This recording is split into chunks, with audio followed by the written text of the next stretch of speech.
All right. Hey, folks. Jim here from Record Collector News.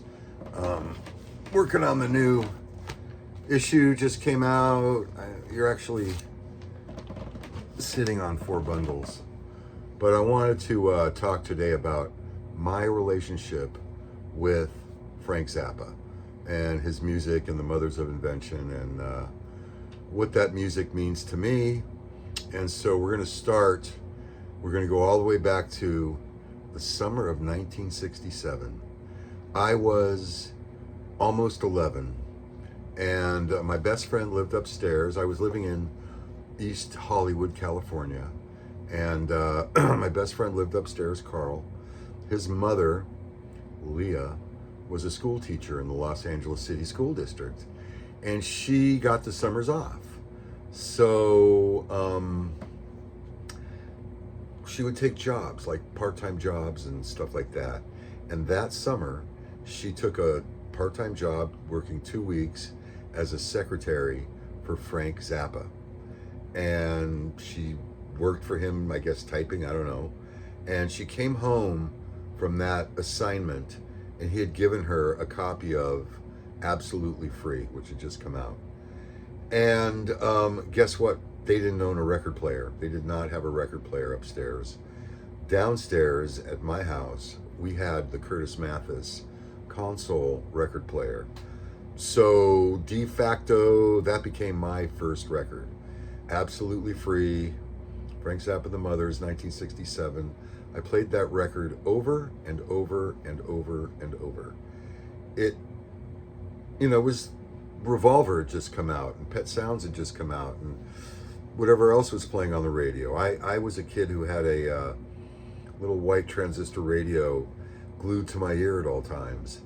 So I listened to everything on KHJ and KRLA and KFWB. So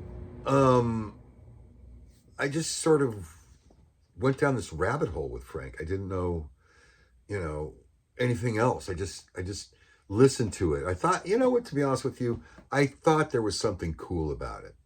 I'm 11, and I'm like, this is interesting. And I kind of knew things were getting weird in the summer of 67. We weren't, we were on the street just running around. So I saw a lot of stuff. And, we learned things early back then. So anyways, I continued listening to Frank, going down the Frank rabbit hole, started playing music. I actually, when I was 13, a couple of years later, I got my first stereo, my own stereo. And it was around the time of, well, I remember the album Live at the Fillmore 71 or whatever it is, Live at the Fillmore East. I used to drag the kids from the neighborhood, and there were a lot of them, into my lonely teenage room, make them sit on a bench and listen to that record and watch me play air guitar. That's what I did. Even though I was a drummer, I was a pretty good air guitarist. Anyway, so tried playing drums along with that stuff. It was pretty hard. Anyway, continued being a fan of Frank's. Oh yeah, my second concert I ever went to in my life was with my friend Dave, whose mother drove us to the Pauley Pavilion at UCLA, and we saw Just Another Band from LA. We were there that night, the night they recorded that show. It was unbelievable. It was so fantastic. It was my second concert, and blown away. Also, there's a point in the concert, I'm sitting there, and there's a point in the concert where Frank says that little Howie Kaplan from Canoga Park was playing his accordion. And I was little Jimmy Kaplan from Woodland Hills, which is right next door. And I thought, oh my God, how close. But so that was my second concert. I saw Frank a few more times. Eventually, 10 or 12 years later, I got a job at a newspaper, but I wasn't in the editorial department. I was selling ads. But I lied, and I what happened was I got a tape recorder, pretty good tape recorder. And I didn't say I was with the LA Weekly, which is where I was working, but I said I was with I might have said I was with radio station KPFK, but I wasn't. I was taking a class at radio station KPFK in radio documentary or something like that. I don't know how to, they wanted people out there on the street recording stuff for them. So I grew a pair and I called Frank Zappa's management company and said, I'd like to interview Frank. And they said, okay, go up to his house on Woodrow Wilson Saturday at 4. So I went up there and there's like a bars from a prison right there sort of on the street. And I pressed a button, I guess, and Frank came to the bars and he let me in and he put me in an office above his garage. And he said, wait here. And I did. And I looked on a, one of those grease pencil boards, dry erase boards. And I was like the last of 4 or 5 interviews he was doing that day. So that was kind of interesting. Oh, also considering I've never interviewed anyone in my life, I bullshitted my way into this. I wasn't doing it for anyone. Honestly, I was just a fan. And what I wanted to do is I wanted to prove to the world that Frank was really, really cool.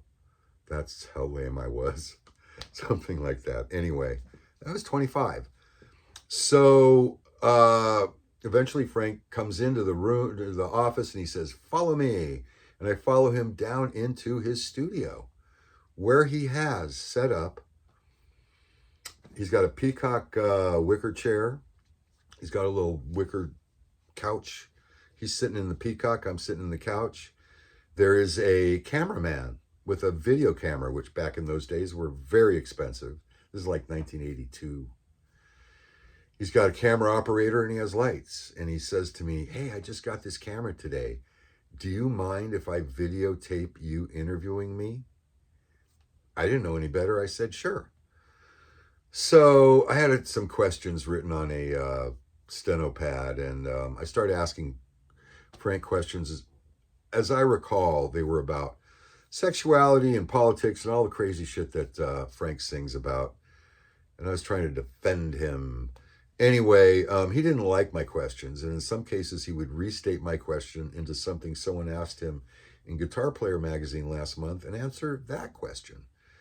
But I wasn't really a journalist. I was more of a salesman. So I didn't know any better. So I kept like asking the questions and going for the close. I don't know what I was doing.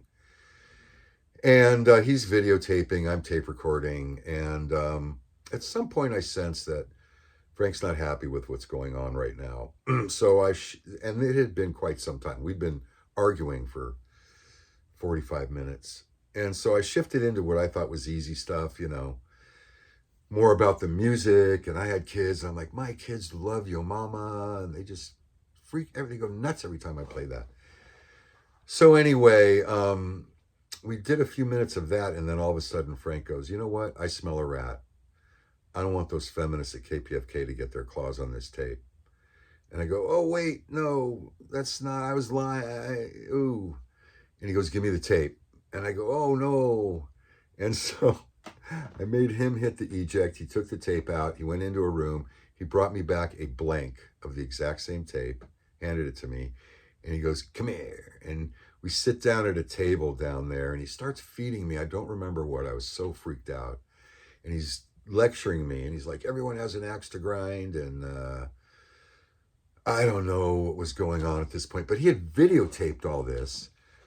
And I said, well, I can't leave here empty handed. And he said, I said, I need a copy of I think I said I need a copy of Reuben and the Jets autographed. And he goes, just to prove to my friends that I was here. And he goes, I don't have a copy of that record. And he grabs my steno pad and he writes on the steno pad, cut the crap, F Zappa. And if you look over my shoulder, that's the page that he wrote it on. Maybe later I'll show it to you. So anyway, yeah, so he wrote cut the crap, gave me that thing and sent me on my way. It was like 2 hours. So I was pretty much kind of crushed a little bit. And I went back to the LA Weekly and told them what happened. And they're like, oh, we're going to trash him. And I'm like, no, you can't. It was me. I don't even know what. So they didn't. And they did mention in Craig Lee's column, LA Weekly staffer Jim Kaplan went and interviewed his hero or whatever, Frank Zappa. And at the end of the interview, Frank took the tape away. That's all we said. Anyway, so 5 years later, Frank is doing the PMRC thing. He's testifying before Congress about the Parents Musical Resource, blah blah blah. They wanted to, censor lyrics. Frank testified in front of Congress, and the LA Weekly wanted to interview Frank about it, and the interviewer was a guy by the name of Don Bowles, drummer. And Don is tape recording an interview with Frank Zappa over the phone. And in the middle of the interview, Don says, oh, by the way, my friend Jim Kaplan interviewed you. And at the end of the interview, you took the tape away from him and you videotaped it. And I've heard this. And without skipping a beat, Mr. Zappa goes, oh, yes, he was being duped by militant feminists at KPFK. So that happened. Don Bowles interviewing Frank about PMRC. Frank remembered the interview. That was like 5 years later. So then another 5 years go by, and Frank Zappa's book comes out, and he's signing it. He's autographing it at B. Dalton Booksellers at the corner of Laurel and Ventura. So I go and I buy the book, and I'm standing in line waiting for an autograph. And I get up to him, and he signs my book. And I say to him, by the way, Mr. Zappa, 10 years ago, I interviewed you. And at the end of the interview, you took the tape away from me. But you videotaped the interview. And you took the tape away, and you said I was being duped by militant feminists at KPFK. And he looked up at me. Honest Injun, Mr. Zappa looked up at me from his table, and he said, I was just watching that video last week. And I'm like, whoa. And I go, well, I don't even remember what happened, man. Give me $1 and I will sign away any rights I may even think I have to it, and do whatever you want to with it.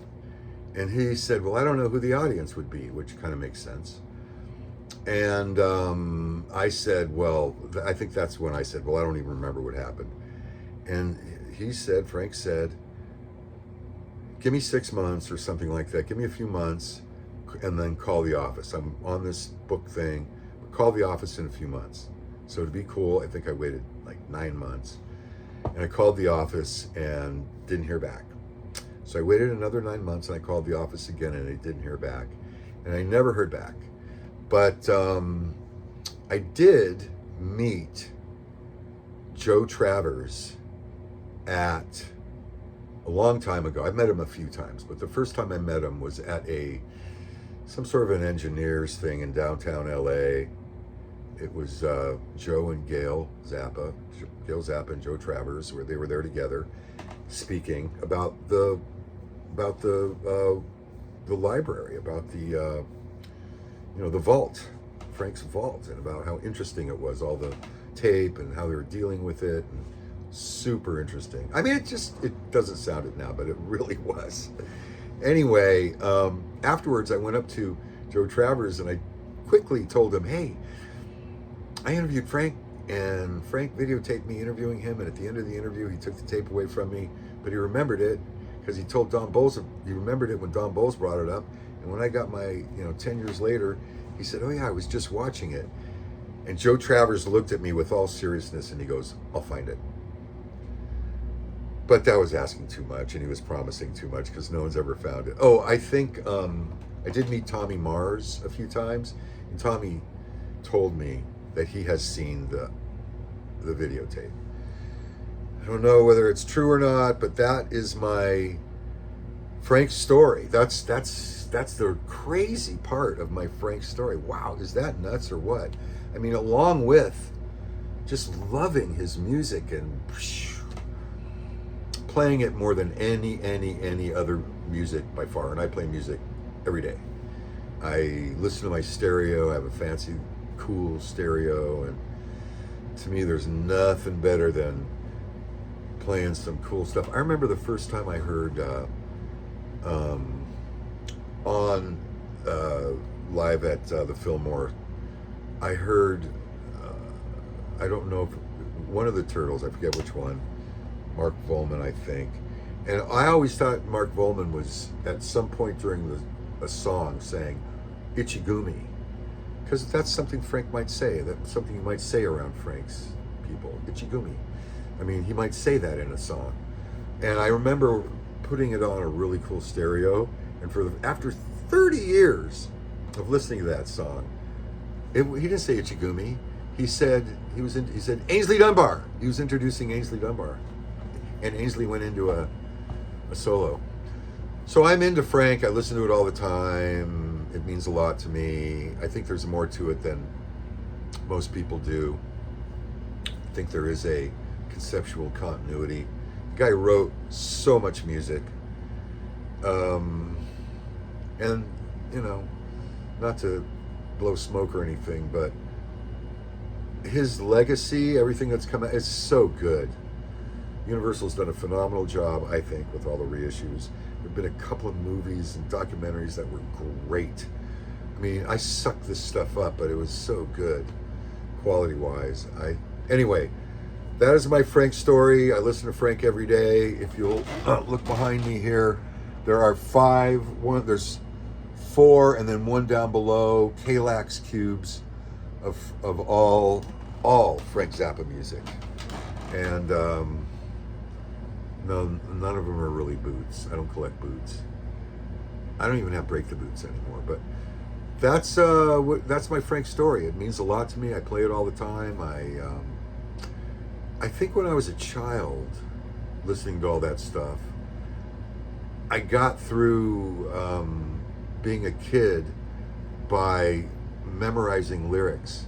Like, I don't know people's names that I've worked with. I've worked with people for 20 years and don't know their names, but I can go back and do a Zappa lyric. It just makes sense to me. Probably has to do with the music part of it. But anyway, again, Jim, I'm the publisher of Record Collector News. I put Frank on the cover as often as I can, only because I want to. And it's my goddamn paper. So there you go. That's my story, and I'm sticking to it, all in one swell food. Goodbye.